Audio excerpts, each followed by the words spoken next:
Good morning students, आज हम करने जा रहे हैं आपकी worksheet number 87 subject science class 9th, हमारी डेट 17 फरवरी के लिए। चलिए स्टार्ट करते हैं आज की वर्कशीट में। हमें पढ़ना है the cell fundamental unit of life. Cell के बारे में हमने कल करा था कि सेल क्या होता है, स्ट्रक्चरल और फंक्शनल यूनिट होती है ना, किसी भी लिविंग ऑर्गेनिज्म के लिए।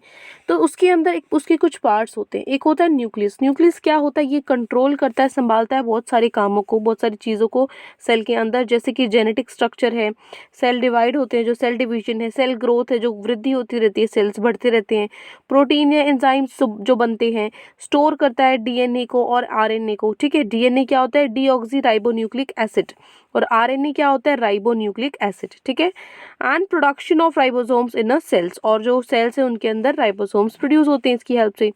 ठीक है, तो इसके अंदर क्रोमेटिन मटेरियल होता है जो किसका बना होता है, डीएनए का बना होता है। ठीक है, क्रोमोसोम्स जो जिसको हम बोलते हैं, वही जेनेटिक जो जीन्स होते हैं हमारे क्रोमोसोम्स के थ्रू ही जाते हैं। ठीक है, and protein which stores and transmits hereditary material to offspring from parents, और जो प्रोटीन है या फिर क्या करता है, जो ट्रांसमिट करता है, भेजता है हेरिडिटरी मटेरियल को, जो आपके पूर्वज है उनसे जो आपकी जो चीज़ें हैं वो ट्रांसमिट होती है टू द ऑफस्प्रिंग, पेरेंट्स से अपने ऑफस्प्रिंग जो अपना बच्चा है वहाँ तक वो ट्रांसमिट होती है, ट्रांसफर होती है। ठीक है, उसके बाद है एंडोप्लाज्मिक रेटिकुलम।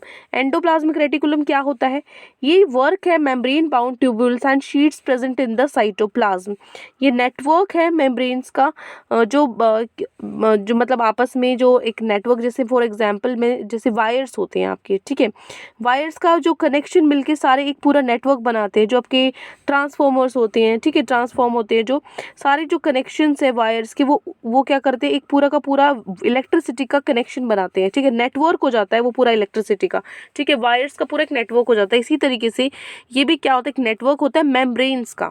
ठीक है, पतली पतली जो परत होती है, सतह होती है, उनका नेटवर्क होता है। Bound tubules and sheets present in the cytoplasm, और कुछ शीट्स की तरह किसमें प्रेजेंट होता है, साइटोप्लाज्म में प्रेजेंट होता है। और उसका जो मेन फंक्शन है वो है ट्रांसपोर्ट करना, मटेरियल्स को भेजना डिफरेंट डिफरेंट रीजन्स में, अलग अलग जगह पर, साइटोप्लाज्म और न्यूक्लियस के। ठीक है, and it also synthesises fats, fats को सिंथेसाइज करता है, प्रोटीन्स को, कोलेस्ट्रॉल्स, इन सबको। ठीक है, जो एंडोप्लाज्मिक रेटिकुलम है उसको हम ईआर से, उसका जो शॉर्ट फॉर्म है वो ईआर है। ठीक है, दो तरह के होते हैं, एक स्मूथ ईआर होता है और एक रफ ईआर होता है। स्मूथ क्या होता है, इसके अंदर राइबोसोम्स नहीं होते, एंड ये किसका बना होता है, ट्यूबुल्स का बना होता है। जबकि जो रफ ईआर है ये सिस्टेरिन का बना होता है, and vesicles, and has ribosomes on its surface. इस पे राइबोसोम्स नहीं होते और इसमें क्या होते हैं, इसके सरफेस पे राइबोसोम्स होते हैं। ये दोनों में डिफरेंस है। क्लियर है। अब आगे देखो गोल्गी अपैरेटस। गोल्गी अपैरेटस क्या होता है, इसमें क्या होता है, system of membrane bound fluid filled vesicles arrange parallel to each other in stacks with vacuoles. क्या होता है, इसके अंदर जो मेम्ब्रेन्स हैं, मेम्ब्रेन्स के बीच में भी फ्लूइड जो होता है, मतलब जो लिक्विड टाइप होता है, फ्लूइड थोड़ा सा लिक्विड से थोड़ा गाढ़ा सा होता है, जो फ्लूइड होता है वो भरा होता है वेसिकल्स के बीच में, जो एक दूसरे के क्या होते हैं, पैरेलल होते हैं। ठीक है, स्टैक की तरह से लाइन में ढेर की तरह ऊपर नीचे लगे रहते हैं वोक्यूल्स के साथ। इसका जो मेन फंक्शन है वो है स्टोर करना, मॉडिफाई करना, पैकेजिंग करना, और secretion of products in vesicles.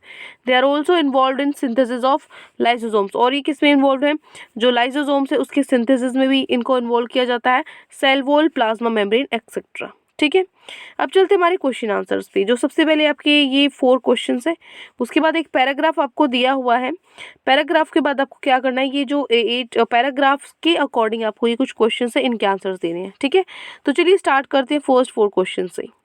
First question है, write full forms of DNA and RNA, where is DNA found in the cells. आपको बताना है फुल फॉर्म क्या होती है डीएनए आरएनए की। डीएनए की फुल फॉर्म होती है डीऑक्सी राइबोन्यूक्लिक एसिड, और आरएनए की फुल फॉर्म क्या होती है, राइबोन्यूक्लिक एसिड। ठीक है, उसके बाद पूछा है where is DNA found in cell. Cell के अंदर डीएनए होता कहाँ है, तो डीएनए कहाँ होता है, न्यूक्लियस के अंदर होता है सेल के। ठीक है ना, तो ये हो गया आपका question number 1। Now question number 2।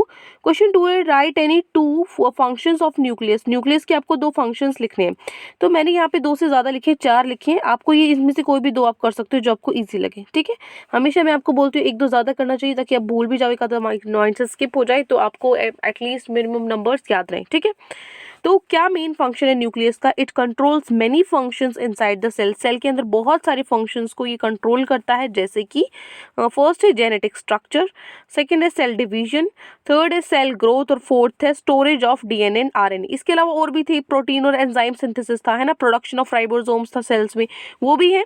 लेकिन ये छोटे छोटे चार है, इसमें से आप कोई भी दो याद कर सकते हो और मेरे हिसाब से आपको चारों ही याद कर लेने चाहिए, ठीक है ना। हो गया question number 2। Now question number 3। Question 3 है how is rough ER different from smooth ER. जो ये था ना आपका एंडोप्लाज्मिक, सॉरी एंडोप्लाज्मिक बोल रही हूँ, हाँ एंडोप्लाज्मिक रेक्टिकुलम है। तो ये आपका क्या है, दो तरह के मैंने आपको बताए थे, एक स्मूथ होता है, एक रफ होता है, ठीक है, उसको हम ईआर से शो करते हैं। स्मूथ वाला क्या होता है, उसके ऊपर राइबोसोम्स नहीं होते, डिफरेंस पूछा है, ठीक है ना। तो अब लिखोगे उसके ऊपर राइबोसोम्स नहीं होते, लेकिन रफ ईआर के ऊपर तो राइबोसोम्स होते हैं। ये किसका बना होता है, ट्यूबुल्स का बना होता है। ये किसका बना होता है, ये सिस्टरीन का बना होता है, ठीक है। तो ये दो क्या आपके डिफरेंस है, ठीक है, दो डिफरेंस यहाँ हो गए और दो डिफरेंस यहाँ हो गए। ये हो गया आपका question number 3 complete. Now question number 4। Question 4 है what are the functions of Golgi apparatus. Golgi apparatus के फंक्शंस क्या हैं? तो देखो मेन फंक्शन क्या है, it's main function is storage. इसका मेन फंक्शन है स्टोरेज, मॉडिफाई करना, पैकेजिंग करना और सिक्रीशन करना प्रोडक्ट्स का वेसिकल्स के अंदर, ठीक है। ये हो गया आपका question number 4। Now question number, ये आपको 4 क्वेश्चन हो गए। देखो इन 4 क्वेश्चन के अलावा अब हमने क्या कंप्लीट कर लिया है, ये 4 क्वेश्चंस कंप्लीट हो गए हैं, है ना, first second third fourth complete हो गए, ये मैंने आपको लिखवा दिए। 5th एंड 6th जो क्वेश्चन है वो आपको क्या करना है बेटा, इसके अकॉर्डिंग बताना है, ठीक है, इस पैराग्राफ के अकॉर्डिंग बताना है। तो देखो फर्स्ट है the nucleus of a cell is most important cell organelle. जो न्यूक्लियस होता है सेल का वो सबसे ज़्यादा ज़रूरी, बहुत ही इंपॉर्टेंट होता है वो सेल ऑर्गेनली के अंदर। ये कंट्रोल करता है फंक्शन सेल के। इसके अंदर डीएनए भी होता है जो ट्रांसफर करता है characters from parent to offspring, जो अपने पेरेंट्स में से अपने बच्चों में जो इतने भी जेनेटिक हेरिडिटरी की वजह से जो चीज़ें आती हैं वो, ठीक है ना। उसके बाद it also controls all the cytoplasmic activities, जितनी भी साइटोप्लाज्मिक एक्टिविटीज़ है उसको भी ये कंट्रोल करता है, ठीक है। नाउ इसके बेस्ड जो क्वेश्चन है, फर्स्ट क्वेश्चन है which part of the cell is responsible for the transfer of characteristics from parent to the offspring. कौन सा सेल है जो रिस्पॉन्सिबल होता है ट्रांसफर ऑफ कैरेक्टरिस्टिक्स के लिए? तो अभी हमने पढ़ा, तो डीएनए होता है ना ये। तो क्या लगा दो कि क्वेश्चन नंबर 5 का आंसर हो जाएगा ए, डीएनए। सेकंड है नेक्स्ट आपका 6th question, where is the gene located in a cell. Cell के अंदर जीन कहाँ है? तो आप लिखोगे chromosomes inside the cells. Cells के अंदर जो क्रोमोसोम्स होते हैं उसके अंदर आपके जीन्स होते हैं, ठीक है। हो गया question number 6। Now question number 7 and 8। Question 7 है असर्शन और रीजन वाले, यहाँ तो आपको ऑप्शंस भी याद होंगे। फर्स्ट वाला है देखिए असर्शन है जो nucleus controls all the functions of the cell. जितने भी फंक्शंस होते हैं सेल्स के वो सब न्यूक्लियस ही कंट्रोल करता है। ज़रूरी नहीं है, बहुत सारे फंक्शंस होते हैं, सारे नहीं करता, कुछ करता है जो मैंने अभी आपको बताए थे, ठीक है। सेकेंड है न्यूक्लियस कंटेन्स डीएनए। न्यूक्लियस के अंदर डीएनए होता है, हाँ ये तो ट्रू है, ठीक है। तो आप लिखोगे A is false and R is true, ठीक है। 8th है आपका असर्शन और रीजन। असर्शन है endoplasmic reticulum is responsible for the formation of cell membrane. जो एंडोप्लाज्मिक रेक्टिकुलम है उसकी वजह से ही मेम्ब्रेन बनती है। तो अभी तो मैंने आपको बताया था एंडोप्लाज्मिक में मेम्ब्रेन बाउंड जो नेटवर्क होता है वही होता है, तो ये बिल्कुल करेक्ट है। नेक्स्ट है endoplasmic reticulum synthesis proteins and lipids. जितने भी एंडोप्लाज्मिक रेक्टिकुलम है वो सिंथेसाइज करते हैं क्या, प्रोटीन्स और लिपिड्स को, ठीक है, ये भी ट्रू है। तो दोनों ही ट्रू है, असर्शन एंड रीजन दोनों ही ट्रू हैं, ठीक है। तो आपका क्वेश्चन नंबर 7 और क्वेश्चन 8 भी हो गया है। अब देखो तो यहाँ पे आपकी जो फर्स्ट 4 क्वेश्चन थे ये मैंने आपके करा दिए हैं।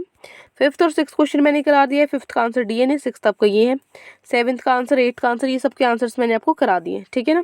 तो ये हो गई आपकी 5th to 8th। तो आपकी वर्कशीट यहाँ पे कंप्लीट हो जाती है। जो बेटा ये ऑप्शंस है ना, इसको जो आपकी बुक है, मतलब जो सॉरी आपकी जो पहले वर्कशीट्स है उसमें चारों ऑप्शंस थे, वहाँ से आप ऑप्शंस देखिए इसको कंप्लीट कर लेना, ठीक है ना। चलिए देखिए अब जो आपकी वर्कशीट है कंप्लीट हो चुकी है। अब हम मिलते हैं नेक्स्ट वर्कशीट में। आई होप आपको अच्छे से समझ में आ गई। कोई भी डाउट है बेटा पूरी वर्कशीट में तो कमेंट सेक्शन आप मुझसे पूछ सकते हैं, और अगर आपको वीडियो अच्छी लगे तो चैनल को सब्सक्राइब कर सकते हैं, वीडियो को लाइक कर सकते हैं। Thank you and have a great day.